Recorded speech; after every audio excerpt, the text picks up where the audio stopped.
Hey, what is up, everybody? This is Steve Breach coming to you here tonight. We're sitting here on the couch watching the world's greatest Royal Rumble coming to you live from Saudi Arabia. I am watching this one live on tape as I had to work today. First match that really jumped out. I really thought we were going to be seeing a title change happen with the Universal Championship. Roman Reigns going up against Brock Lesnar in the steel cage match. Much like most people were in. They didn't know what to think after Brock won the championship. I think that was one of the easiest bets. People thought there was going to be at WrestleMania 34 was that Roman Reigns would beat Brock Lesnar. But here we are, watching the greatest Royal Rumble of all time. And surprise, surprise, Brock won again. I talked about this a little bit in my video where I talked about them maybe sort of recreating the whole Brock wants to leave to go to UFC deal, much like CM Punk signed with WWE to go to developmental when he was ROH champion, and it was always sort of billed as CM Punk's last match. And everybody said, well, this has to be the match that he is going to lose because of the fact that he's going to WWE, he's going to developmental, that he's not going to be keeping that belt, but he just kept the belt, and he kept the belt, and that's what turned into the summer of Punk.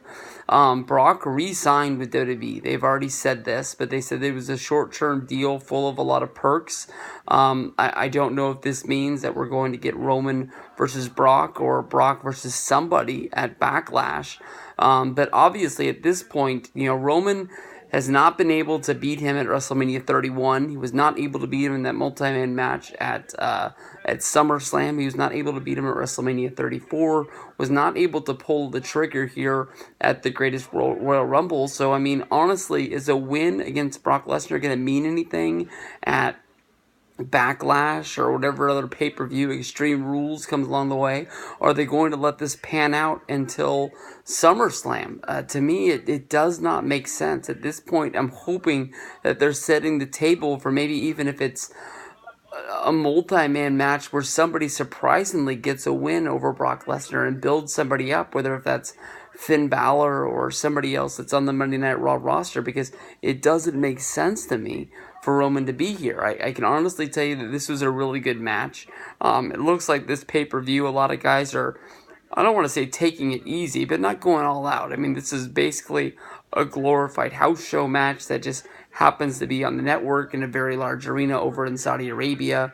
We're lucky to be seeing this, but it's not like guys are really going all out. I mean, even if in that ladder match, people weren't going balls out. I mean, Balor got his face scraped up a little bit, but I don't think anybody's really looking to go out and get hurt here. I don't know what it's going to be, but very good match, very good ending of basically, just what we saw between Braun Strowman and Big Show a few months ago on Raw. But we see Roman Reigns hitting this spear on Brock and then falling out of the cage itself. At this point, they announced that Brock is the winner and keeps the championship. So the storyline continues. Where do we go from here?